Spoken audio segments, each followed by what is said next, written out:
For decades, I saw the notes. They were always on small, neat slips of paper, tucked deep into my husband Donald's wallet, or sometimes left on his desk after a long trip. Appointment number 47, one might read. Then, months later, appointment 1112. And years after that, appointment num 208. I asked him about it once, very early in our marriage, and he just smiled, that steady, reassuring smile of his. He told me it was simply how he kept track of his clients, a simple coding system for his sales routes across the states. It made perfect sense. Donald was the most organized, meticulous man I had ever known. He was also, I believed, the kindest. He was my rock. And for over 50 years, I believed him. I believed every single word. My name is Scarlett, and I am 82 years old. I live in a quiet neighborhood now, in a different house, in a completely different life. But this story, my story, it begins more than 60 years ago. It begins in the autumn of 1963. The world was changing. There was a new kind of energy in the air. New music on the radio, new cars on the streets, new appliances in the stores that promised a life of ease. But in our home, a well-kept house in a respectable suburb, time seemed to move more slowly.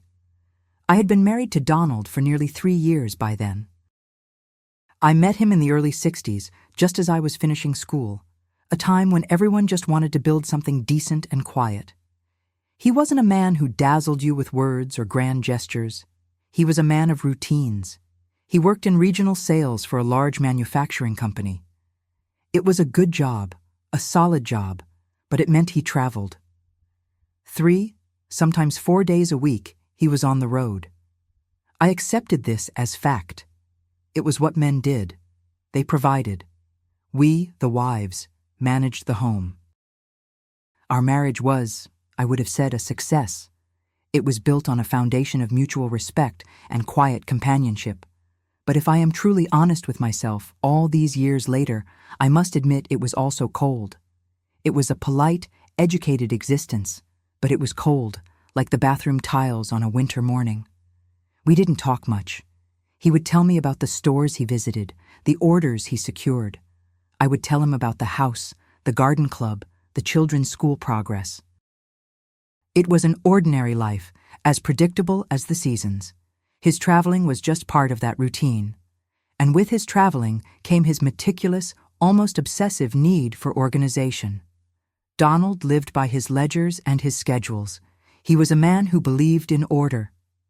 I remember the first time I ever found one of the notes. It was perhaps only a year into our marriage. I was emptying the pockets of his trousers before taking them to the cleaners, a simple household chore. Tucked inside his leather wallet, separate from the cash, was a small folded piece of paper. It was torn from one of his little spiral notepads. On it was written, in his neat, precise block lettering, Appointment No. 47. I remember staring at it. It wasn't a name. It wasn't a company, just a number. It seemed strange, but not alarming. Donald was a businessman after all. When I asked him about it later that evening, handing him the note as he sipped his coffee, he barely looked up from the newspaper. He chuckled, a small, dismissive sound. "It's a client code, Scarlett," he said, his voice mild, slightly amused by my curiosity. "Some of these accounts are sensitive, competitive. We don't use their real names in our travel logs. It's just how I keep track." And I said, "Oh." Because what else was there to say? It made sense. Donald was an organized, professional man. This was his world, a world I knew nothing about. I was in charge of school lunches and household budgets. He was in charge of client codes. So I dropped the note in the wastebasket beside his desk, and I didn't think of it again. But then I saw another, a few months later maybe. This one was in his briefcase, tucked into a side pocket. Appointment number 53. Then, a year later, cleaning out his winter coat. Appointment number 68. They became part of the landscape of our marriage. Over the next decade, I must have found dozens of them. Appointment number 94. Appointment number 112. They were just Donald being Donald. Then, that autumn of 1963, something shifted. The world outside was full of change, and a cold, uneasy feeling had begun to creep into our quiet home. Donald had become more distant. The silence between us, once comfortable, now felt heavy, strained. He was traveling more, staying later. His Tuesday and Wednesday trips often stretched into Thursday. That's when I found the note that changed everything. I was looking for a receipt in his study. He had bought a new lawnmower, and I needed the warranty. I knew he kept all his receipts in his wallet, organized as methodically as everything else. I found it in the pocket of the coat he'd just worn on his last trip. I opened the black leather wallet, worn at the corners. In the side pocket, behind the neatly folded bills, was the slip of paper. Appuntamento 208. I froze. Just those 3 words. No date, no time, no name. Only 3 words and a number. 208. My mind quickly did the math. If he had started at number 1 when we were first married, that was a lot of clients. But it wasn't just the number. It was the feeling. A cold dread that started in my stomach and spread through my entire body. This was different from all the other times. This time, it felt wrong. I put the receipt back, but I kept the note.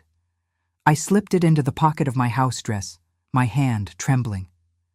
That evening, I thought I would ask him about it. But when he came home, he was preoccupied, tense. He spoke curtly, complaining about a difficult client, and went straight to his study after dinner. The opportunity never came. Or perhaps I didn't have the courage to make one. Our marriage worked precisely because we respected each other's spaces. Asking felt like a violation. A few weeks passed. It was a Wednesday. Donald was due home late. I was putting away his clean shirts, a task I always did myself. I checked the pockets of his suit jacket before hanging it in the closet, a habit born of years of laundry. In the inner breast pocket, I found another slip of paper, identical to the first. Appointment number 211. 3 numbers higher, 211. My breath caught in my throat. 3 appointments in just a few weeks.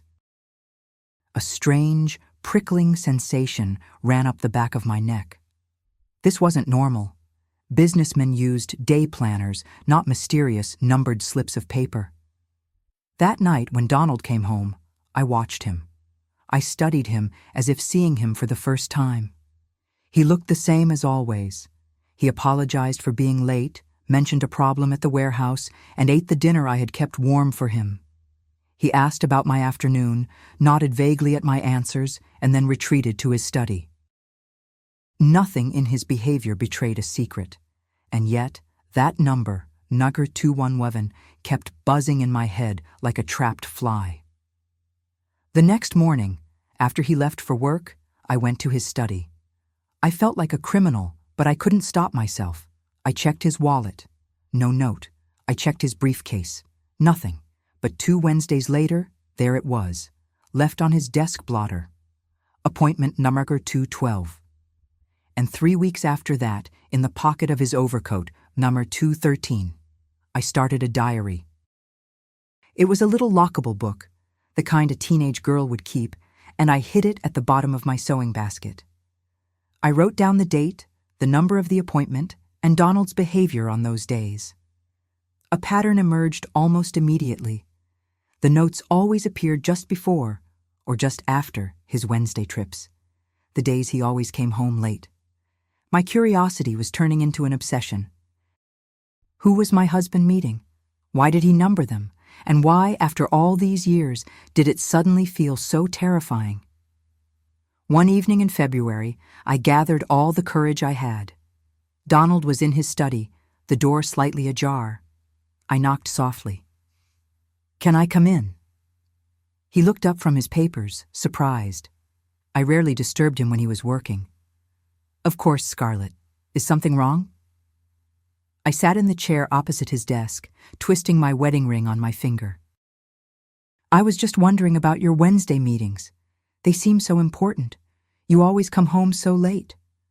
His expression didn't change, but I saw his shoulders stiffen just slightly. Their meetings with suppliers, out-of-town clients, nothing interesting, just business. Always on a Wednesday? A flicker of something, annoyance, caution, passed through his eyes. It was so fast I almost doubted I'd seen it. It's just easier to schedule them all at once. He gave me a small, tight smile. Why this sudden interest? I panicked. I couldn't tell him the truth. I invented a lie. Oh, my bridge club was thinking of moving our night to Wednesdays. I just wanted to see if you would be home. No, he said, already looking back down at his papers. Don't change your plans for me. Wednesdays are busy. That's all. But that night, I heard him. I was lying in bed, pretending to be asleep, when I heard him get up. I heard the soft click of his study door opening, the sound of a drawer sliding open and shut. The next morning, I checked his wallet while he was in the shower.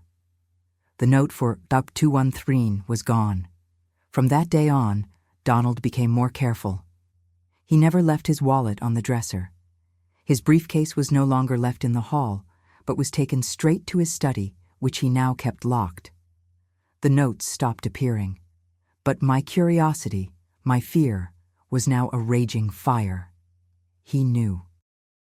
He knew I was suspicious, and now he was hiding his tracks. I felt so alone. I had friends, of course, other women in the neighborhood.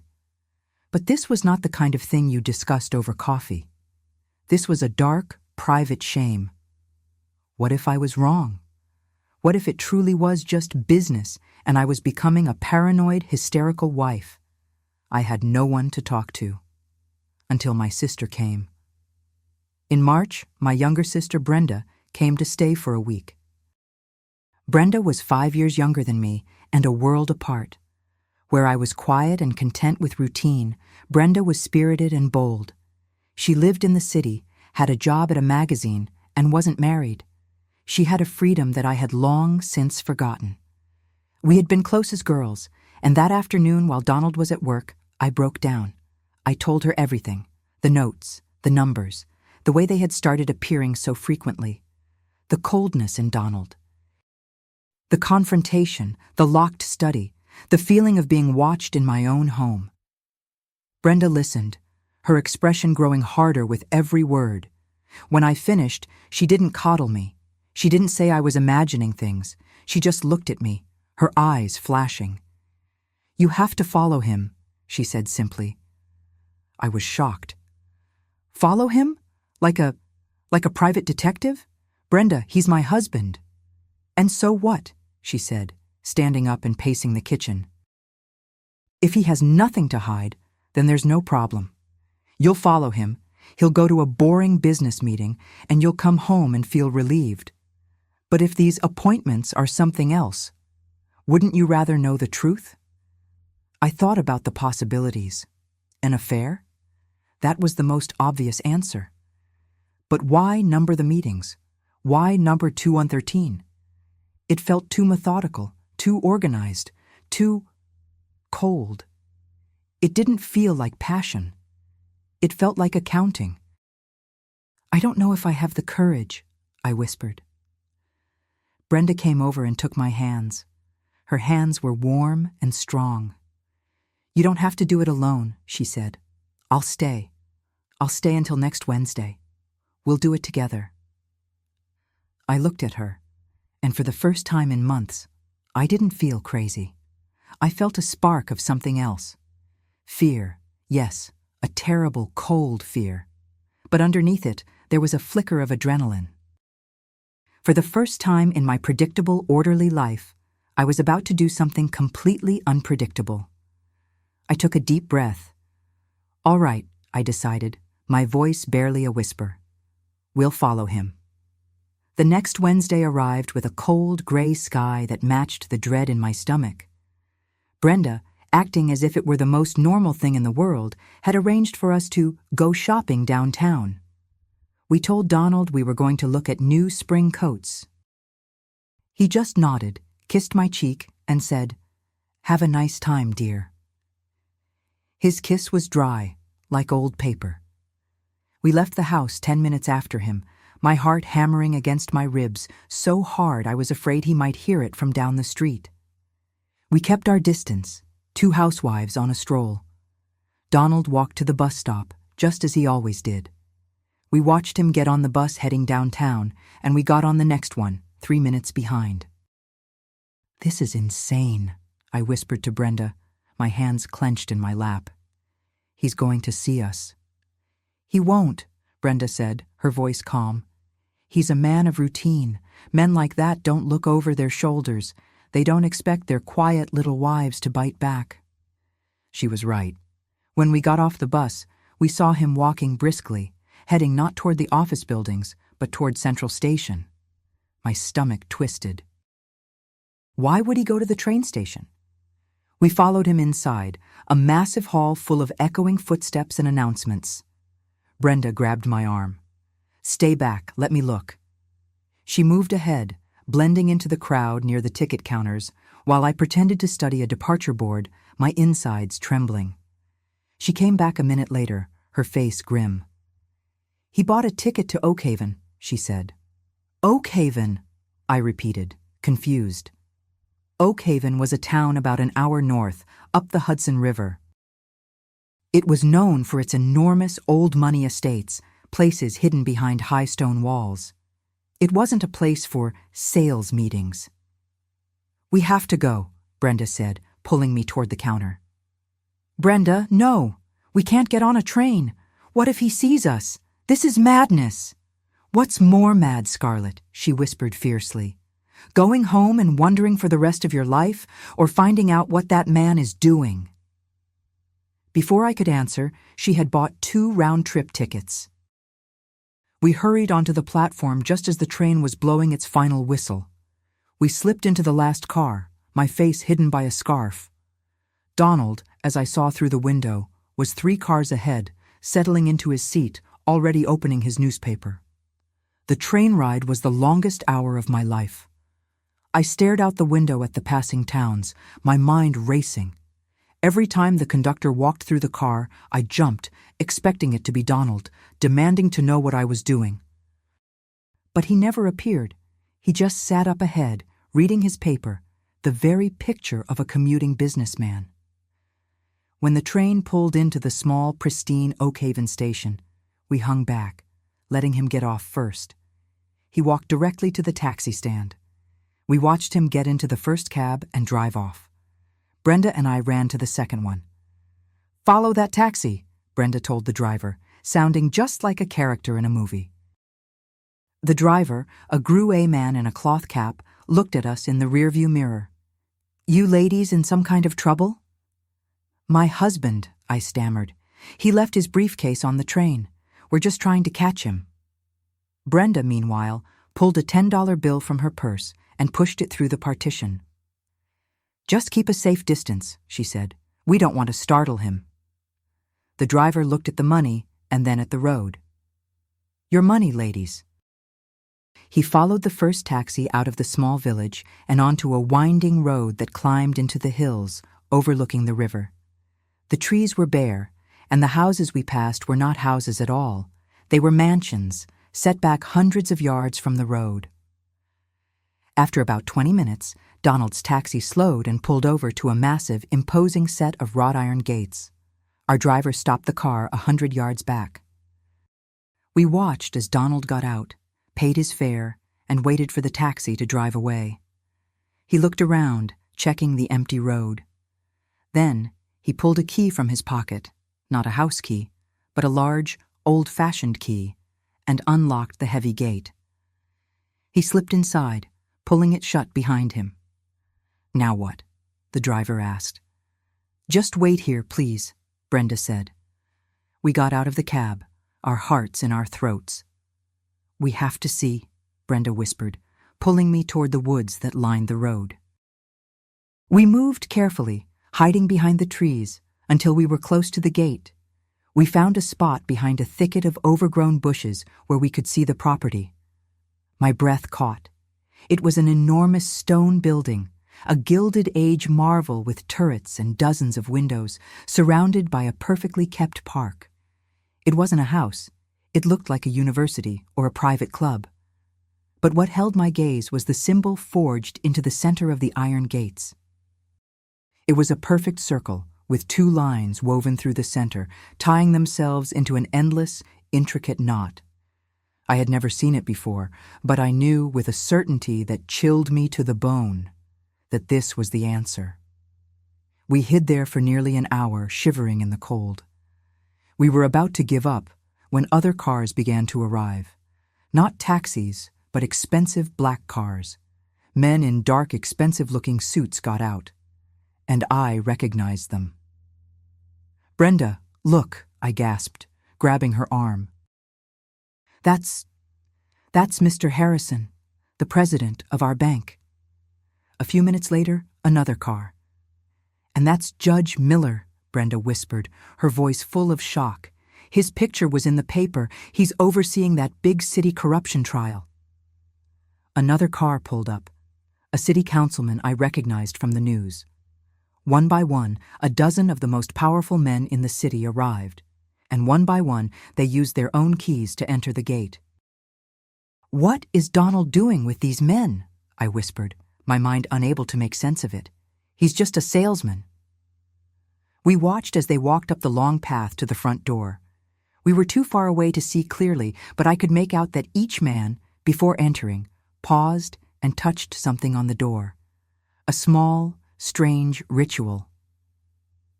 "This isn't an affair," Brenda said, her voice flat. "This is something else. Something much, much worse." We knew we couldn't stay. We crept back to the taxi, our minds numb. The ride back to the station, the train ride back to the city, it all passed in a total blur. We were 2 ghosts, sitting side by side, the secret we had unearthed sitting between us like a block of ice. That night, Donald came home at his usual late hour. He was calm, composed, slightly distant. He talked about the train ride as if it had been a normal commute. He mentioned a client in Oakhaven. "How was your shopping trip?" he asked, sipping his coffee. "Did you find a coat?" "No," I managed to say, my throat tight. "We didn't find anything." Brenda had decided to stay a few more days. She said she had a cold and couldn't travel. I knew she was staying for me. I couldn't sleep that night. Every time I closed my eyes, I saw that symbol, that endless knot. I saw the powerful men, and I saw Donald, my husband, the quiet, methodical salesman, walking among them as if he belonged. Who was he? Who was the man lying beside me, breathing so peacefully in the dark? The next morning, as soon as Donald left for work, Brenda was on her feet. "All right," she said. "He's not having an affair. He's in some kind of secret club. A cult, maybe. And if he's hiding that, he's hiding other things." "What do you mean?" "I mean, we searched the house, not for letters from a mistress, for that." She pointed in the air, drawing the knot. We started in his study. It was locked, just as it had been for weeks. But Brenda was not deterred.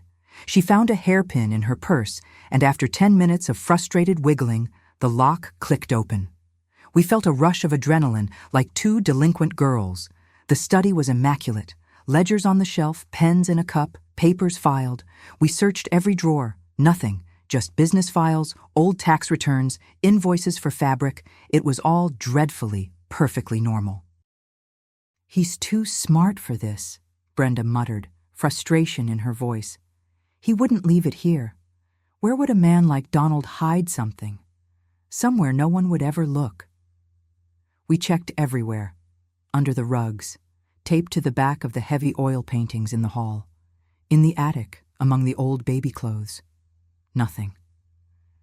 We were in the master bedroom, defeated, when Brenda suddenly stopped. She was staring at the large, heavy wardrobe where Donald kept his suits. "What is it?" I asked. "Look at the baseboard," she said. She walked over and knelt, running her fingers along the thick, dark wood molding at the bottom of the wardrobe. It doesn't quite match the rest of the room." She pushed at it, tapped it. Nothing. Then she tried to slide it. With a soft scraping sound, a small section of the baseboard panel under the wardrobe moved to the side, revealing a dark, hollow space. I think my heart stopped. Brenda reached into the darkness and pulled out a metal box. It was a simple gray cash box, unlocked. She placed it on the bed between us. My hands were shaking so badly I couldn't open it. Brenda lifted the lid. I will never forget what I saw. The box contained 3 things. The first was a small, heavy pin made of polished silver. It was the symbol, the circle, with the 2 lines woven into an endless knot. The second was a stack of papers, but they weren't letters. They were lists. Pages and pages of names, some of whom I recognized from the newspapers. Beside the names were dates and notations written in a strange code, a mix of letters and numbers I couldn't understand. The third item was at the very bottom. It was a set of photographs. Brenda took them out. They were black and white. They showed a large circular room. The same men we had seen at the villa were there, standing around a large carved table. The bank president, the judge, the politician. But they weren't wearing suits. They were wearing long, dark, formal robes. And then I saw him. In the center of one photograph, standing next to Judge Miller, was Donald. He was wearing the same dark robe, and pinned to his chest, gleaming against the dark fabric, was the silver symbol. "My God," Brenda whispered, dropping the photo on the bed as if it had burned her. "What is this, Scarlett? What has he gotten into?" I couldn't answer. I just stared at the picture of my husband. The man I had shared a bed with for 12 years, the man who worried about the lawn and read the newspaper every night. He was a stranger, a complete and utter stranger, dressed in the robes of some dark, secret order, standing beside the most powerful men in the city. I felt the last bit of the life I knew, the safe, predictable, ordinary life, crumble into dust. This wasn't a lie I could live with. This was a truth that felt like it could swallow me whole. We quickly, silently, put everything back. The photos, the coded papers, the pin. We slid the box back into the dark hole and closed the panel. I sat on the edge of my bed, the bed I shared with that man, and I have never, in all my 82 years, felt so cold. We sat on the bed for a long time, the silence of the house pressing in on us. The photos were back in the box was back in the wall, the panel was slid shut. But the knowledge was out. It was in the room with us, a breathing, terrible thing. "You have to get out, Scarlett," Brenda finally said, her voice low. "You have to leave him. Tonight." "Leave?" I whispered the word. It sounded foreign, impossible. Where would I go? What would I say? That my husband wears a robe? That he belongs to a secret club with Judge Miller? They would say I'm insane. I feel insane. "I don't care," she insisted, her eyes fierce. "This is not just a club. Did you see those lists? That code? Did you see the judge? Men like that don't dress up in robes for fun. This is about power, Scarlett, money, and God knows what else. It's dangerous." "I can't just leave," I said, the reality of my life crashing down on me. I had 2 children sleeping down the hall. I had this house. I had no job, no money of my own. Everything I had, every plate in the kitchen, every book on the shelf, was tied to Donald. Leaving wasn't just walking out the door, it was detonating my entire world. "Then what are you going to do?" Brenda asked.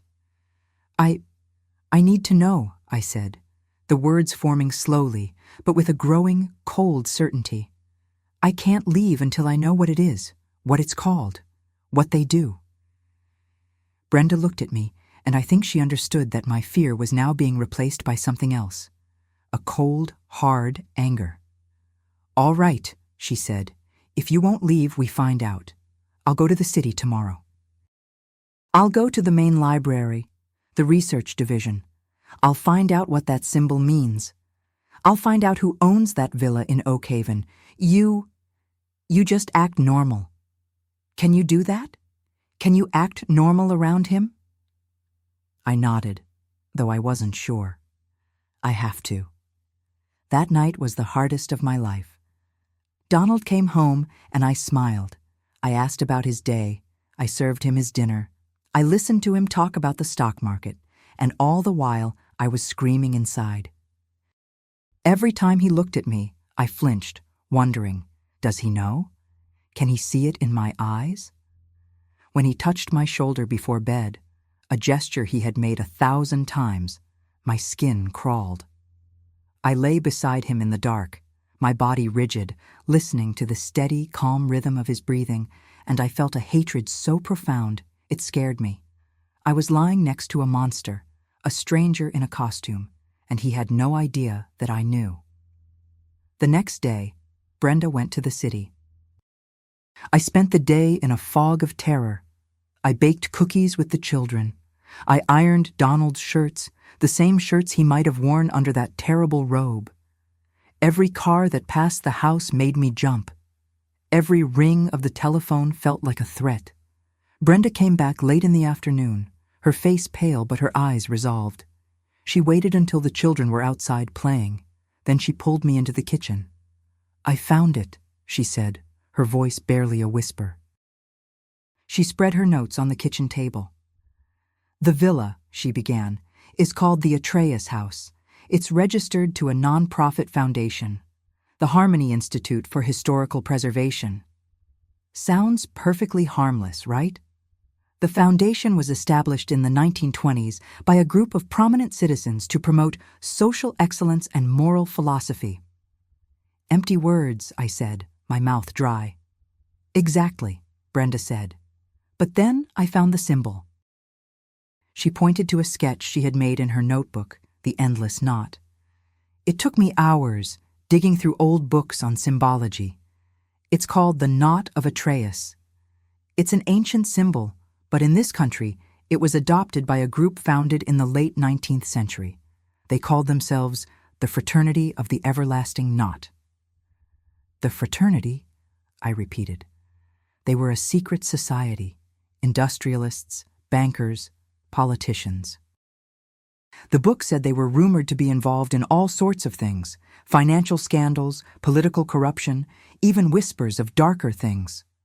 According to the book, the group officially disbanded during the Great Depression. "But it didn't disband," I said. "It just went deeper. It's them. It's Donald." "Yes," Brenda said, gripping my hand. "Scarlett, these are not just rich men playing dress-up. The book said they believed they were the true guiding hand of the country. That they had the right to correct the course of history, to remove obstacles to progress." A cold, sick feeling washed over me. Obstacles. That evening, I couldn't pretend anymore. The knowledge was too big, too toxic. I had to confront him. I waited until the children were asleep. Brenda was in the guest room, reading, but I knew she was listening, ready. Donald was in his study, the door unlocked for a change, as if he knew the charade was over. I walked in without knocking. He was sitting at his desk, but not working. He was just sitting there, in the lamplight, as if he had been waiting for me. "Donald," I said, my voice shaking but firm, "what happens on Wednesdays at the Atreus House?" He didn't flinch. He didn't look surprised. He slowly turned his chair to face me.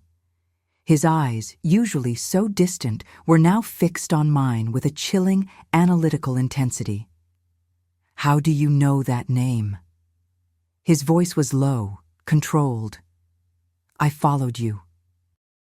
The confession hung in the air. "I know about the notes. I know about the Fraternity of the Everlasting Knot." He stared at me for a long moment. I felt like a bug under a microscope. He wasn't angry. He was calculating. Then he did something that terrified me more than any outburst. He smiled. A thin, cold, joyless smile. "You shouldn't have done that, Scarlett." I'm your wife. I have a right to know who you are. The fraternity, he said, as if explaining something to a child, is just an association. A group of men, yes, influential men. We discuss business, politics, we help each other. We ensure stability. And the robes, the symbol, the coded documents? I was shaking now, a mixture of fear and rage. The smile vanished. You searched my study. It wasn't a question. You went into my private box. Answer me, Donald. What is going on? He stood up slowly, a tall, imposing shadow in the small room. He walked over to me, and I had to fight the urge to step back. There are things in this world, Scarlett, that are better left unknown, for your own safety, for our family's safety. He touched my cheek, his hand cold. You have a good life here. You have your children. Don't ruin it all by being curious. The fraternity is powerful. It has connections everywhere. It would be wise to forget everything you've seen. Are you threatening me? I am protecting you, he said, his voice softening, but his eyes remaining like chips of ice. I am your husband. I cherish you. But there are loyalties that go beyond marriage. There are oaths that cannot, must not be broken. He left me standing there, my blood frozen. He went to our bedroom, and I heard the click of the door. The threat was clear. Forget or else. I slept in the guest room with Brenda that night, or rather, we sat in the dark, whispering. She was more insistent than ever that I leave, take the children, and just run. But I knew instinctively that it was too late for that. You don't just run from men like that. The answer to just how trapped I was came the very next day. It was 4 p.m. Brenda had gone to the store to get milk. The children were at a neighbor's house. I was alone, washing dishes, my mind a blank wall of fear, when the doorbell rang. I opened it. 2 men in dark, perfectly tailored suits stood on my doorstep. One was older, with a kind, grandfatherly face that was completely betrayed by his sharp, penetrating eyes. I recognized him instantly. It was Mr. Harrison, the bank president. The other was younger, a man I'd never seen, with an impassive, still face. Mrs. Scarlett? The older man asked, his voice smooth as velvet. My name is Harrison. This is my associate, Mr. Vinci. May we come in? We have a matter of some importance to discuss. I was too stunned to refuse. It was broad daylight on my own street. What could happen? I stepped aside and let them into my living room. They declined my offer of coffee and sat, Mr. Harrison on the sofa, Mr. Vinci by the door, his hands folded in his lap. Your husband informed us that you have discovered some things about our association, Mr. Harrison began, getting straight to the point. The fraternity of the everlasting knot, I said, my voice barely a whisper. Precisely, Harrison nodded. A very old, very respectable institution that prefers to maintain its privacy. Why? What are you hiding? The 2 men exchanged a brief, knowing glance. We don't hide things, Mrs. Scarlett, Mr. Vinci said, his voice deep and measured. It was the first time he'd spoken. We protect them. Knowledge is power, and power in the wrong hands. Well, it can be very dangerous. And your hands are the right ones?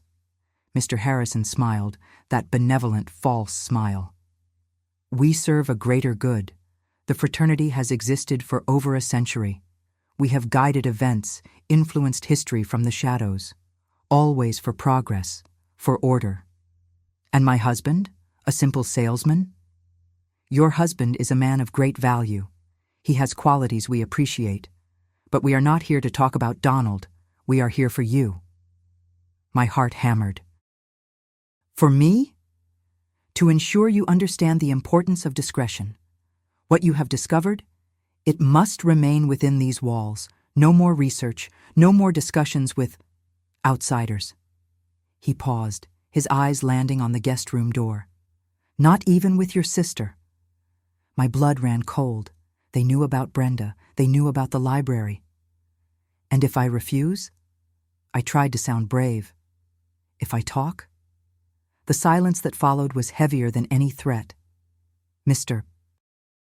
Harrison leaned forward, his kind mask slipping. Your father was a brilliant man, he said softly, a respected professor, until he made the wrong choice. I couldn't breathe. What does my father have to do with this? My father. He had been a star at the university, a tenured professor of history, until it all fell apart. A sudden, vicious scandal. Accusations that he was a communist sympathizer, that he was poisoning his students' minds. It was the 50s. The accusation was a death sentence. The university, under pressure, had forced his resignation. He never recovered. He died a few years later, a broken, bitter man.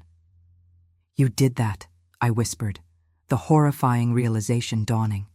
You destroyed him. The fraternity offered him a place with us, Harrison said, his voice void of emotion. Funding, prestige, he only had to align his progressive views with ours.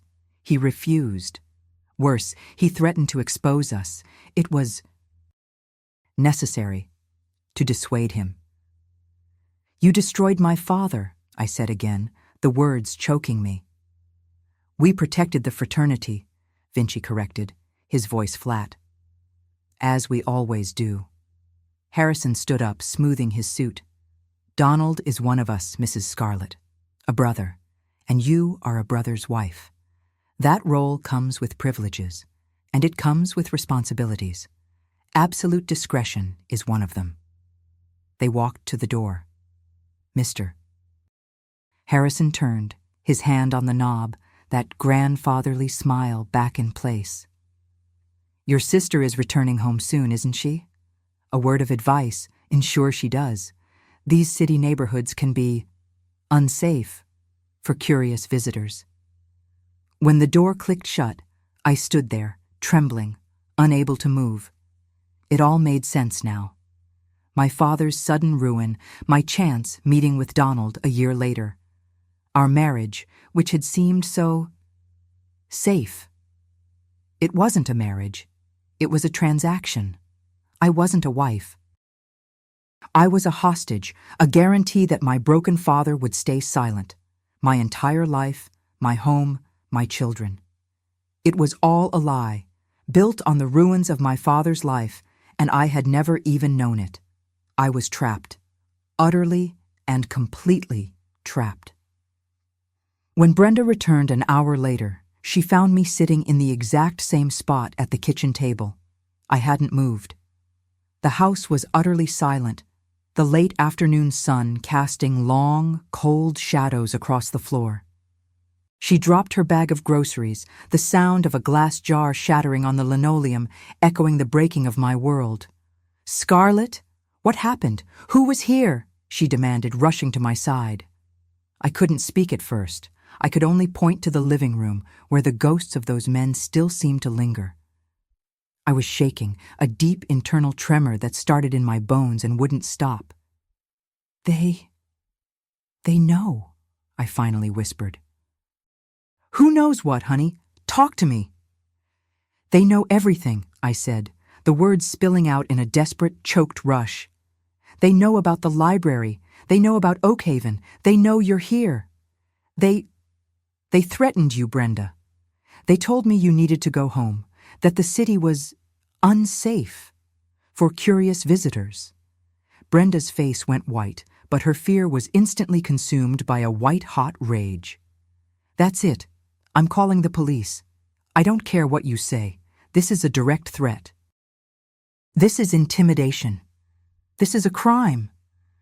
She moved toward the telephone in the hall, but I grabbed her arm, my grip surprisingly strong. No, you can't, I cried, pulling her back. That's what they want. Don't you understand? The man who was here, his name is Harrison. He's the president of the First National Bank. The bank, Brenda. He sits on the board of the police pension fund. He decides who gets loans, who gets foreclosed on. The other man, Vinci, he was just cold, empty. Who do you think the police will believe? Me, the hysterical housewife, or the most powerful banker in the city? And then the final terrible piece fell into place. It's not just that, I said, my voice breaking. They told me about Dad. Brenda froze. What about Dad? Why he lost his job, why his life was ruined. It wasn't a scandal, Brenda. It was them, the fraternity. They offered him a place, he refused, and he threatened to expose them. So they dissuaded him. They destroyed him. The revelation hung in the air between us, a poison gas. Our entire past, the narrative of our father as a tragic, flawed man, it was all a lie. He wasn't flawed. He was murdered in every way but one. Brenda staggered back, as if struck, and sank into the chair opposite me. The fight in her eyes was replaced by a look of horrified understanding. We weren't just up against a secret club. We were up against the monster that had already devoured our family once. That night, I didn't hide. I waited for Donald to come home. I waited for him to settle into his study, the door open, a silent invitation. He was pouring his evening drink when I walked in. I didn't knock. They came to see me, I said. He didn't flinch. He swirled the amber liquid in his glass, the clinking of the ice cubes the only sound in the room. Harrison and Vinci. Yes, they told me they would be. They told me about my father. This time he paused. He set the glass down and turned to face me. He looked disappointed. Not guilty, not angry. Just disappointed, as one would be with a child who had broken a simple rule. That was a long time ago, Scarlett. Your father was a brilliant man, but he was stubborn. He made his choices. The coldness of it, the casual dismissal of a man's entire life, snapped something inside me. Choices? My voice was low, shaking with a rage I had never felt before. He chose not to join your cult? He chose not to be a criminal? And for that, you destroyed him? You let them destroy an innocent man? And then you married me? The pieces were connecting so fast I felt sick. Was that part of it, Donald? Was I the prize? The guarantee of his silence? He sighed, a weary, impatient sound. You're being naive and overly dramatic. The world is a complex place. It is not run by the rules you read in your women's magazines. It is run by men who are willing to make difficult decisions for the greater good. Your father, he was an obstacle to that good. He refused to see the bigger picture. Whose greater good? I spat. Yours? Harrison's? Who gives you the right to decide who is an obstacle? He stood up and walked to the window, his back to me, looking out at our perfect, quiet street, at the other perfect, quiet houses. The right isn't given, Scarlett. It is taken. It is earned by those with the strength and the vision to see what must be done. This is how the world actually works. It always has. Your father refused to accept that. I had truly hoped, that his daughter would be more practical. I stared at the back of his head, at the man I had slept beside for 12 years. He wasn't just a stranger. He was a zealot, a king in his own mind, ruling a world I couldn't even see. What happens now? I asked, my voice flat, devoid of all emotion. He turned back, his face composed, almost kind. Nothing, he said. And that single word was the most terrifying threat I had ever heard. Nothing at all. As long as you are discreet. As long as you are practical. Brenda will go home. You will continue your life as you always have. I will continue mine. It will all go back to normal. This was a stumble. But we can recover. He believed it. He truly believed he could just put this horror back in its box, just as he had put that metal box back in the wall. Yes, Donald, I said, my voice a perfect imitation of the dutiful wife. I understand. I was just frightened. I'll tell Brenda to make her travel plans. I walked out of the room, my back straight, not letting him see the terror. But I knew it would never be normal again. My marriage wasn't just cold, it was a grave. The next morning was the hardest of my life. I packed Brenda's suitcase. She fought me, tears streaming down her face. I am not leaving you here with him, she pleaded. Scarlett, we can go to the police in another state. We can go to the newspapers. We can do something. And what will we live on? I said, my voice cold, forcing a cruelty I didn't feel. What proof do we have? A story? They'll say you're bitter and I'm hysterical. They'll take my children, Brenda. Don't you see? They'll say I'm an unfit mother. And they'll have Judge Miller sign the papers. Her face fell. She knew I was right. You must go, I insisted, zipping the bag with a final, sharp pull. You must go home, and you must act like you had a lovely, boring visit. You must not call me about this. You must not write. They are watching me. They told me they are. If you do anything, you won't be saving me. You'll just be giving them a reason to solve the problem of my curious sister. I walked her to the bus station.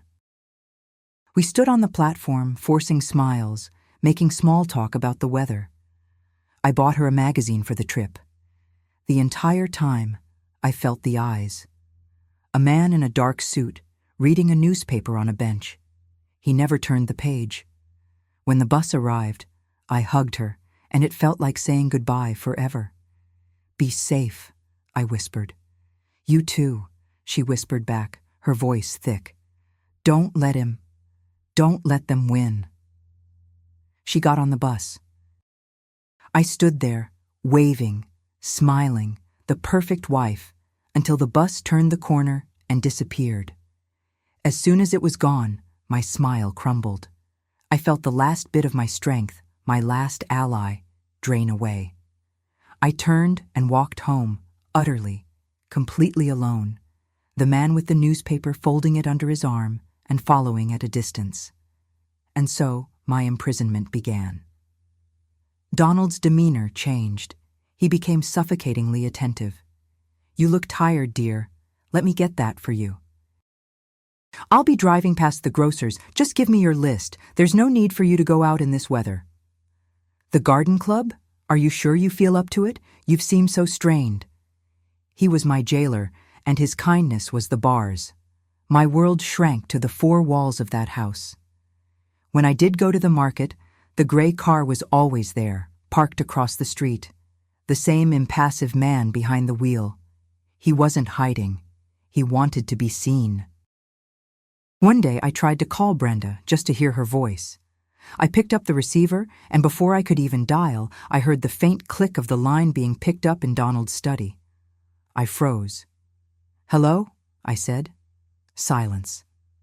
Then another, softer click as he hung up. I placed the receiver back in its cradle, my hand slick with sweat. He was listening to every call. I was paralyzed. For weeks, I drifted through my life like a ghost. I made breakfast. I read stories to my children. I cooked dinner. I smiled at my husband, the monster who was protecting me. And with every day that passed, the fear became a dull, constant ache. But underneath the ache, something else was happening. The memory of my father, the look on Brenda's face, the cold, smug certainty in Donald's eyes. The fear was calcifying. It was hardening into a cold, diamond-sharp rage. They had beaten my father. They had scared away my sister. They expected me to fall in line, to be the practical wife, to just obey. They underestimated me. They saw the quiet homemaker. They didn't see the woman whose entire life they had stolen. One night, weeks into my captivity, I lay in bed, staring at the ceiling. Donald was beside me, his breathing deep and regular. He was asleep. He was comfortable. He felt safe. My rage suddenly gave me a clarity I hadn't had. I had to know. I couldn't run. but I wouldn't obey. I waited. I waited until the clock downstairs struck 2, the deepest part of the night. Very slowly, 1 inch at a time, I slipped out of the bed. The floorboards were cold under my bare feet. I held my breath, listening. Donald didn't stir. Silent as a shadow, I crept across the hall to the wardrobe in our bedroom. My hands were shaking, but not from fear, from adrenaline. I knelt in the dark, my fingers fumbling for the hidden panel. I found the groove. I slid it open, wincing at the soft, scraping sound. I reached into the dark hollow. My hand met the cold metal of the box. I pulled it out. It felt lighter. I didn't dare turn on a light. I took the box into the master bathroom, the one room with a lock, and softly shut and locked the door. I sat on the tiled floor, turned on the small vanity light, and lifted the lid. My heart sank. It was empty. The silver pin, the coded lists, the photographs, all gone. Of course, Donald wasn't stupid. After I had confronted him, he or one of his brothers had come and sanitized the evidence. He had left nothing. I had nothing. I almost wept in frustration. I ran my fingers around the inside of the box, desperate. Nothing but the felt lining. Wait. My fingers brushed against something wedged into the side, almost hidden by the hinge. It wasn't the pin. It was a book. A small, thin, black, leather-bound book. It looked like an old address book or a ledger. He had missed it, or he hadn't thought it mattered. My hands trembled as I took it out. I opened it. The pages were filled with Donald's neat, precise, unmistakable handwriting. It was a log, a diary of his appointments. I scanned the pages, my blood running cold. Appointment 189, City Hall, proposal accepted. Appointment 192, Harrison Residence, vote secured. Appointment the 197, the Atreus House, candidate initiated. This was it. This was the proof. This was a record of their corruption, their influence peddling. I turned the pages, my stomach churning. And then I found it. An entry from 3 months prior. Appointment, C201. Rossi problem, resolved permanently. Rossi? I whispered the name. My mind flashed to the newspaper headlines. Judge Antonio Rossi, a famously independent, stubborn judge who had been presiding over a massive city corruption trial. A trial that, I had heard, implicated several powerful developers. He had been killed. A tragic accident. His car had gone off a bridge on a rainy night, brake failure. Resolved permanently. I had to put my hand over my mouth to keep from gagging. This wasn't just corruption. This was murder. This book in my hands was a murder ledger. I flipped frantically through the pages, my nausea rising. Appointment 208, Martini Family Monitoring initiated. The Martinis. I knew that name.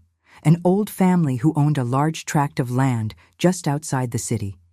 They were in the news, refusing to sell to a development corporation that wanted to build a massive new suburban sprawl. A corporation, I suddenly remembered, that had Donald's bank, Mr. Harrison's bank, as its primary financier. They were being monitored, watched, just like me. My hands were shaking so badly I could barely turn the last page. It was almost blank. There was only one entry at the very top. It was dated just after my confrontation with Donald. Appointment number 215, scheduled, Scarlett, assessment of wife's loyalty. I read the words once, twice. Assessment of wife's loyalty. It wasn't a threat. It was a line item. I wasn't his wife. I was an appointment. I was a task to be managed. I thought of Judge Rossi. I thought of what happened to problems that couldn't be controlled. They were resolved permanently. I wasn't just a prisoner. I was a dead woman walking. I was next on their list.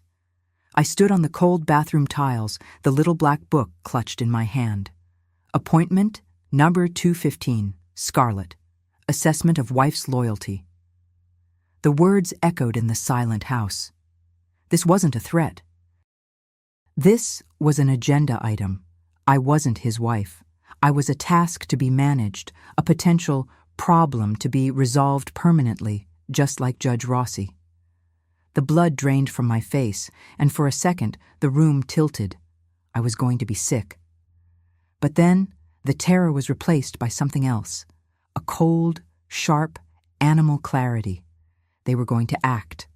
That appointment was coming, and if I was going to survive, I had to act first. I thought of Brenda. She was safe, but she was gone. I was alone. I thought of my father, broken and destroyed because he had no proof. But I had proof. It was right here in my hand. I ran out of the bathroom, silent as a ghost, to the guest room where Brenda had stayed. I knew she'd left her small, modern camera in the back of the closet, forgotten in her hurried, frightened departure. I grabbed it. Back in the locked bathroom, my hands were shaking so violently I could barely thread the film. Steady, I whispered to myself. Steady. I laid the book open on the bath mat under the bright vanity light. Click. I turned the page. Click. I photographed every single page, my heart hammering against my ribs. Appointment Drawer 92, vote secured.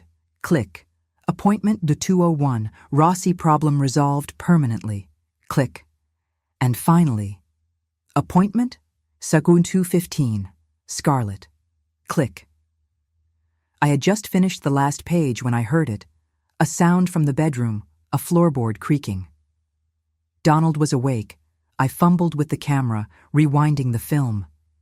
My breath was shallow, loud in my ears. I heard footsteps in the hallway. They weren't coming to the bathroom. They were going downstairs. I had moments. I put the ledger back in the metal box, slid the box back into the dark hole under the wardrobe, and closed the panel. It all had to look normal. But the camera, the film. I heard his voice from the bottom of the stairs. Scarlet, are you downstairs? He was looking for me. He knew I wasn't in bed. The assessment had begun. I ran back to the bathroom, clutching the camera. I had to hide it. I couldn't keep it on me. I looked at the small bathroom window, the one that opened over the dense, overgrown holly bushes at the side of the house, a part of the garden no one ever went. With a surge of desperate strength, I shoved the window open. I heard his heavy footsteps coming back up the stairs. Scarlet, what are you doing? I didn't hesitate.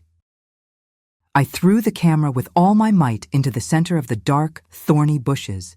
It disappeared without a sound. I had just pulled the window shut when the bathroom door handle rattled. Scarlet, open this door! I unlocked it. He was standing there, his face a mask of cold fury, and he was not alone. Behind him in the hallway, silhouetted against the dim light, was the other man. Vinci. Going somewhere? Donald asked, his voice a low snarl. He saw my face, saw the open window, and he knew. He shoved past me and looked out into the darkness. What did you do?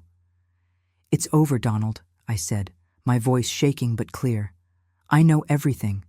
I know about Judge Rossi. His face went pale.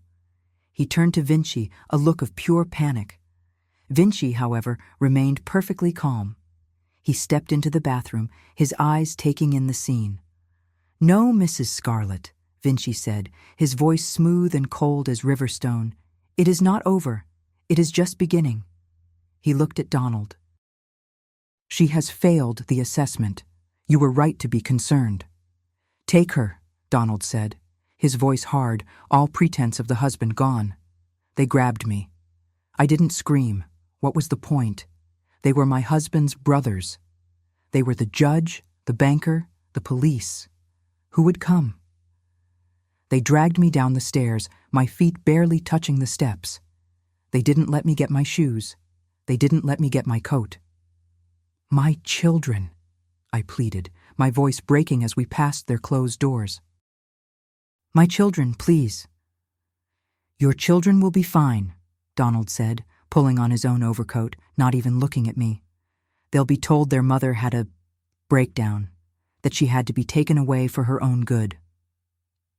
They forced me into the back of a black car parked in our driveway. Vincey got in one side, Donald on the other. I was wedged between them, a prisoner. We drove through the sleeping streets of my neighborhood, the town I had called home, and out onto the highway. We drove north. "Where are you taking me?" I whispered. "You need help, Scarlett," Donald said, staring straight ahead. "You've become unstable, hysterical.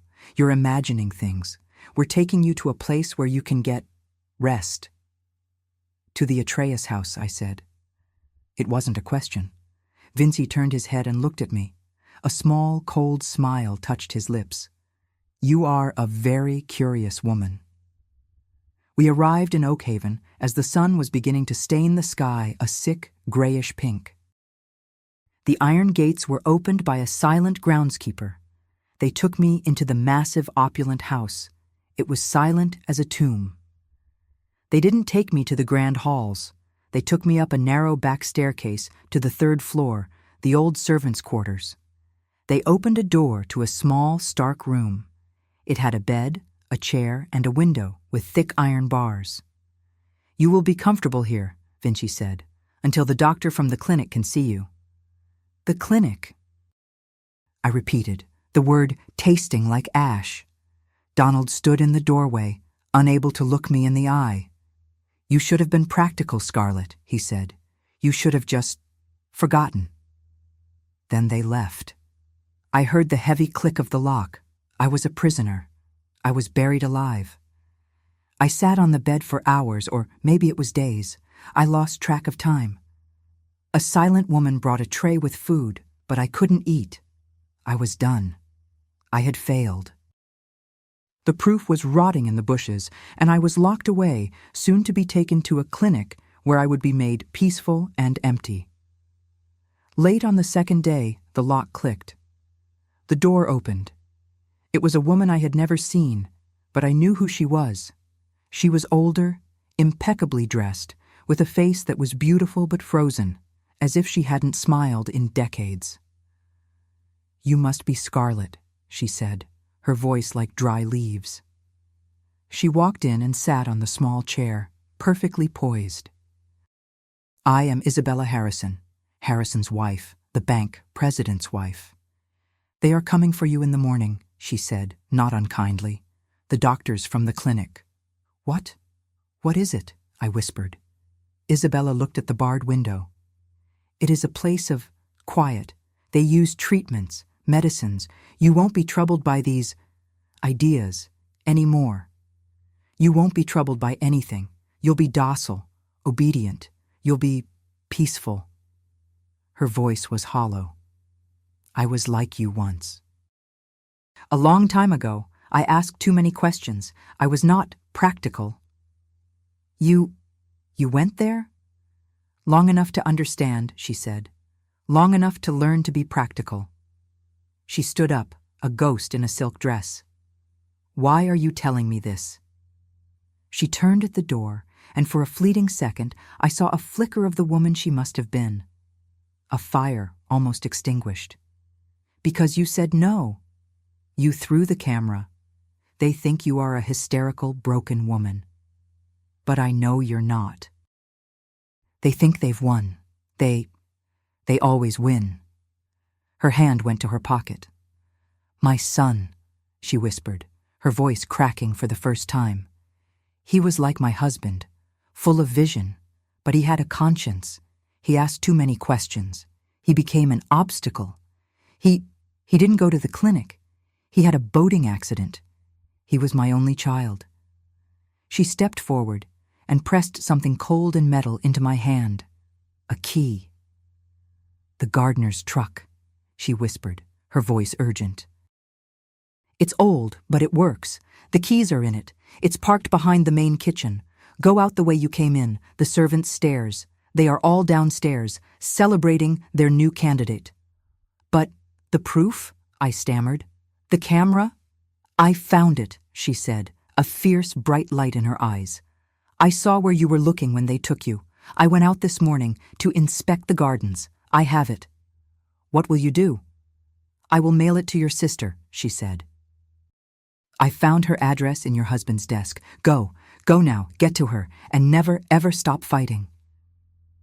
She unlocked the door and was gone. I didn't wait. I flew. Down the narrow stairs, my bare feet silent on the stone. Through the cavernous, dark kitchen. Out the back door. The gardener's truck was there, smelling of oil and earth. I drove without looking back. I drove for 9 hours, my foot to the floor, my eyes burning, until I was in another state, on another highway, on a street I didn't know. I drove until I was parked in front of Brenda's apartment building. She opened the door and screamed. The next few weeks were a blur of terror. We waited. Every knock at the door, every car that slowed down, I was sure it was them. I was a fugitive. I couldn't see my children. I could only wait and pray that Isabella had kept her word. Then a package arrived, addressed to Brenda. Inside was the camera, and a small, unsigned note. For my son. I. We didn't go to the city police. We went to the state attorney general. We found a man, a prosecutor who was known for being untouchable, and we told him the whole story. We gave him the film. The investigation was slow. It was secret. They had to build a case that was airtight, a case that could withstand the power of men like Harrison and Judge Miller. For months, nothing happened. I lived in Brenda's apartment, a ghost in my own life, waiting. And then it broke. The arrests began, not just small men. They arrested Harrison, coming out of his bank. They arrested Vincy. They arrested Judge Miller, right in his chambers. And they arrested Donald. I saw his picture on the front page of the newspaper. He was being led away in handcuffs from his office, his face a mask of pure, arrogant disbelief. He truly believed he was above it all.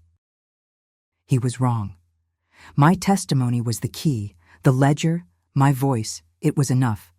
The fraternity, the knot, it was broken. They were convicted. Corruption, conspiracy, and, for Vincy and 2 others, their connection to the murder of Judge Rossi. Donald was sentenced to 20 years. He died in prison. I got my children back. I had to sell the house, of course. We had nothing. We started over, just the 3 of us, in a small apartment. It was hard. I had to learn how to work, how to pay bills, how to live in a world that I now saw with clear, painful eyes. I had to learn to trust again, and that was the hardest part of all. But we survived. I survived.